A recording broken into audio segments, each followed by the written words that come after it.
Okay, I realized that kind of when I did the video at the front of this thing right here that I didn't really discuss any of this. Um, Again, I'm going to just straight up say I'm not a caulker. I've kind of said that. I suck at caulk. I suck at running a caulk gun. Not good at it. So, I mean, whatever. So, what I did was that insulation that I was showing you, this here. So just imagine that there is 2 layers of this good stuff. And what I did here is I put 2 layers up here. So same process, wiped all this down with alcohol. And then I put, sorry,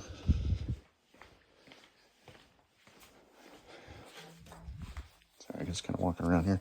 So I used this, about lost it. So this 3E, polyethylene foam tape. The reason that I used this, and I have been using this on the whole thing, this isn't really permeable. This is a closed cell foam, and the other stuff, this is a polyethylene. The other one is a polyurethane, which is more the adhesive. But the foam tape that they're using here is more closed cell, and the stuff that I'm using kind of underneath the rig is more of a open cell. The reason that I chose that on this whole section here is simply because this area right here is going to get the most wash. Like when you're driving down the road and you got all that wash hitting this thing, it just gets covered in water, and I kind of wanted to make sure that water just wasn't an issue. This is also actually a marine sealant. So this sealant right here is and I'll kind of show you what that is, because I'll show you what I bought there. I'm not endorsing anybody or anything. It's just, this is the components I used when I did it. So, I bought half of it like on Amazon and some at Home Depot, but most of it from Amazon, just because I live kind of in the middle of nowhere and they'll deliver to me and I don't have to like go get it. Okay. So this has 2 layers of that insulation, and then it has a piece of white corrugated, and you can see that it's actually pretty solid. And then again, like I said, I'm not a caulker. Not a caulker. Okay. So went along and sealed all the edges and everything. So double-sided tape, so wiped off with alcohol. So the whole thing wiped down with alcohol, and then double-sided tape, and then a layer of that foam, double-sided tape, layer of foam, double-sided tape, then the corrugated. And then this is sealed all the way around the edge, so it should be pretty decent. And like I said, it's pretty solid. Not really going to give. Now, in the bedroom, right? Now, I did this everywhere, even up here. Remember, don't judge. Actually, so this right here, like, see how kind of messed up that wasn't messed up like that. So in order for me to get the space that I needed right here to put this in, these are back in the same holes, but I took these loose, except for the ground, I left that, but I took these loose. Well, me putting the screws back in or whatever it is, you want to get a little leverage, right? So you put your hand around the back of it, and then when you pull it back, I had caulk all over me, which led to that issue. But anyway, so again, everything's kind of back in place, but that's nice. Just so you know, this right here is like a piece of, not even like the wall material. It's not even Asdel or anything like that. I actually think it's like a piece of fabric backed rubber or something that's actually above this, between you and the bedroom. There's no bedroom floor here. There's no nothing. It's just a really ultra thin piece like that of nothing.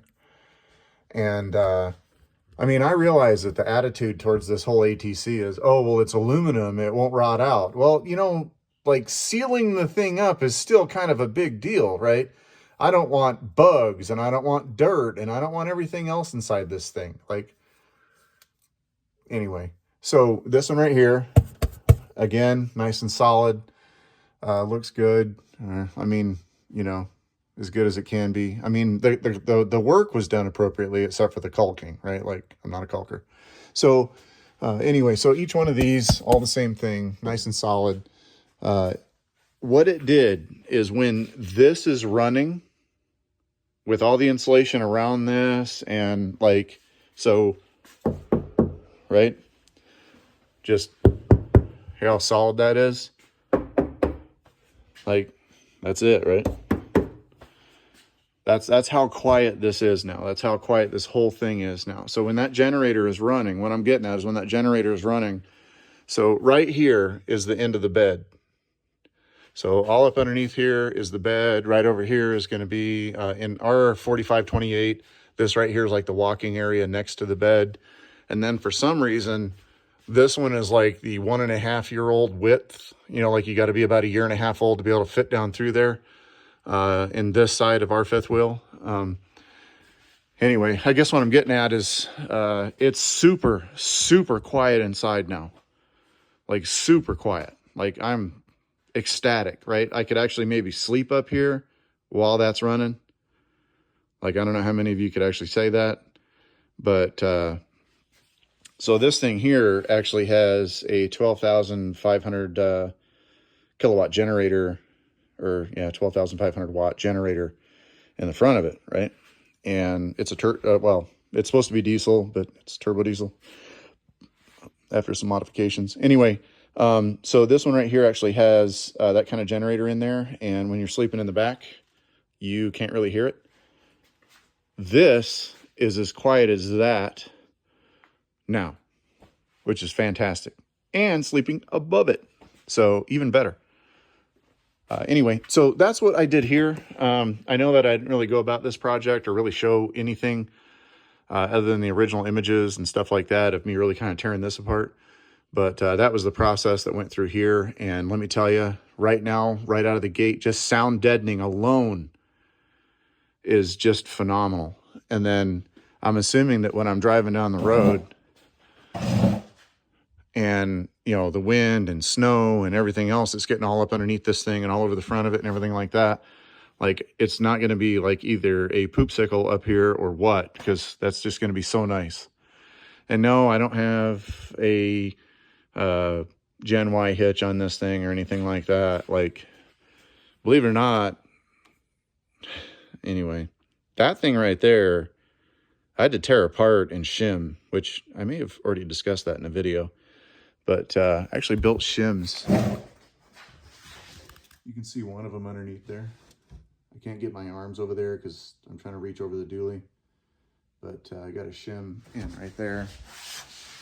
Oh, I can actually do it here. So right there at the tip of my finger there is a shim.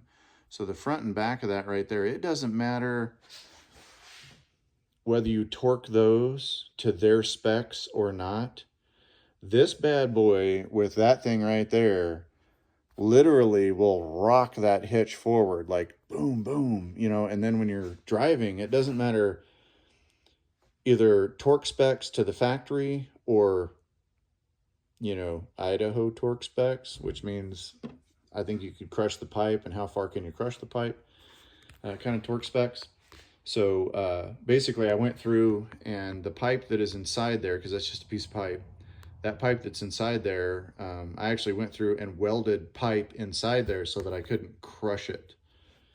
Like, I couldn't actually, you know, just crush that piece of pipe anymore. And so then I put those in, torqued them to the, you know, pull right specifications. And then after towing the fifth wheel, it was quieter, but it still kind of like basically kind of worked either these bolts or these bolts. Because this is mild steel, these bolts basically just sunk into the steel with pressure of it being pushed forward from the fifth wheel, even with the brakes adjusted, right?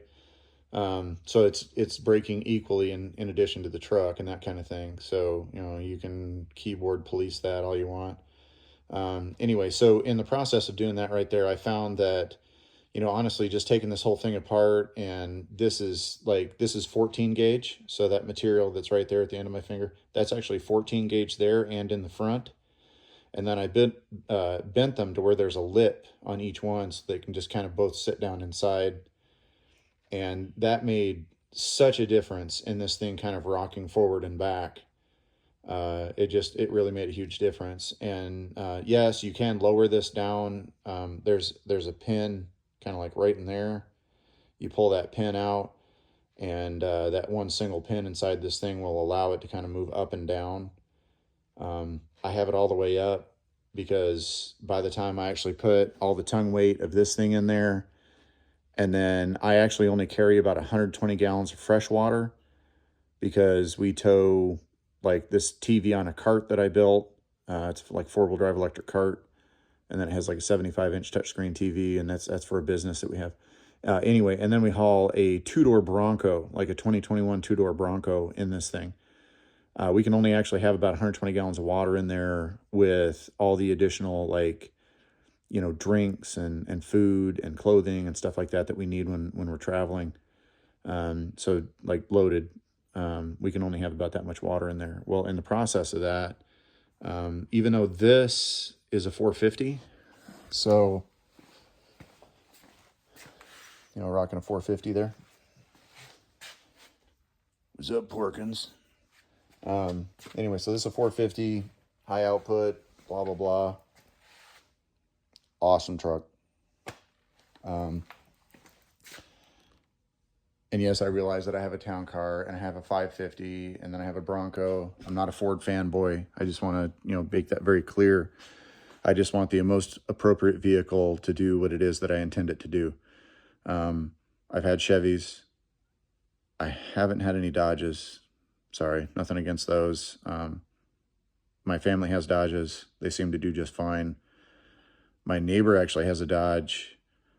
We just did a farm truck version of that truck while in the process of doing this here. And in the process, or actually I didn't do it. So my neighbor, really cool kid, did a off-road modification to the truck and took me for a drive in it. And no offense, if that's how powerful it is with the tune and everything else, what a dog. Anyway, so long story short, I'm super impressed with the level of insulation that's been done here. What I did in the front has now made it to where that generator is nearly ultra quiet. Like, I would say that it's maybe 10 or 12 decibels inside the bedroom. Like, talking is louder than the generator in the bedroom now.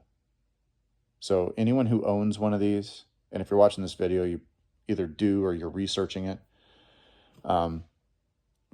that is massive. I mean, these things, now I've used it 18, 20 hours, something like that so far. I mean, yeah, you could sleep, but if that TV shuts off and you wake up at all, go to the bathroom, whatever it is, you're up. Like, it's loud. The other thing that I actually did, if you notice, this is really shiny. Yeah, this may be shiny, but this is kind of more of like a satin finish. This right here, I actually had completely clear broad. So I keep tripping on that. So I had this whole thing completely clear broad, that and the back, and I'll kind of show you the back real fast, even though the video is either getting long or getting ridiculous or whatever you might want to call it. Yeah, look at how high I got to get that. And mine didn't come with those. I bought those separately. So, oh look, bald tire. Okay, here we go. So, see how shiny that is? Isn't that fantastic? I wish this was an option at the factory.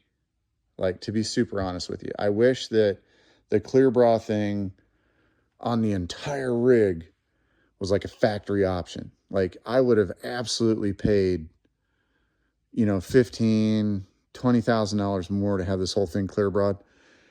I mean,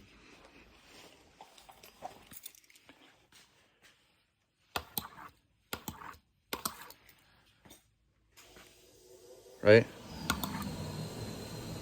Show me your ATC. Show me that. Show me keys right against the damn thing. And don't show me any scratches without some clear bra action. Right? Like, keeps the rocks from scratching it. You know, this right here, you fart on it wrong, it's scratched. I mean, this is cool. Don't get me wrong. This is cool. Like, we used to have this old Safari, right? And it was aluminum sided too. I thought that was so friggin' awesome until it got scratched. But yeah, this right here, yeah. And just so you know, we've had all of the siding on this thing replaced, right? That was not cool. Didn't have anything to do with ATC. I'll definitely say that. Didn't have anything to do with ATC. Actually, it kind of did. They actually, when they were working on it, right about from here to about here, either sitting in their lot, whether it was a driver or whatever the hell it was, they hit something with it, like right here, and just beat it, right? So down here, they hit it with something here, and then up here, they beat it with something here. And when ATC replaced this panel, like, it was a whole nother color. Like, it didn't match at all. Like, you see how dark that is right now versus how light that is? That's about the disparity between the two. It was two different colors, literally. So, and then we had an issue on the other side where when we were going down the road, this window, but let's imagine it's that window, but on the other side, which is the size of this window, a rock hit that window and shattered it when we were driving down the road, and then it has that inner window. Well, these are double pane windows, and I didn't realize that the inner part wasn't still attached to something, right? I'm not a big like camper window guy, so I don't really know that much about that. But I do know quite a bit about those ones, and that's a totally different kind of window. Anyway, so this one right here on the other side, though, broke. And when it fell out, like, it was sitting in this shop, and the inner part of that window actually fell out. And when it did, it hit the side of the rig, and it put about like this inch gouge in it. We hadn't even had this camper like a week, right? So I'm fairly melancholy about what it looks like and stuff, and I just couldn't fathom having this like 1-inch scratch in there. So we went to like 3 different automotive places and said, hey, you know, can we do a little filler on this? Can we fill it up? Can we repaint this and kind of blend it in and that kind of thing? And they literally said that because of this like waterfall effect that they have in the paint, that they wouldn't be able to match the effect. They could match the paint, that's not the issue, but they couldn't match this like effect that it has on it. So we ended up having to replace all the sides and stuff like that. And so I actually have pieces over against the wall over there that actually match this in case that ever happens again. But anyway. All right, well, end of this video. I think I'm being hailed for some reason, so I'm gonna let you guys go. But again, that's kind of the progress on the front. And I'll try to keep you up to date with kind of the rest of it without kind of babbling on. I just kind of wanted to show the front because I think I forgot about that.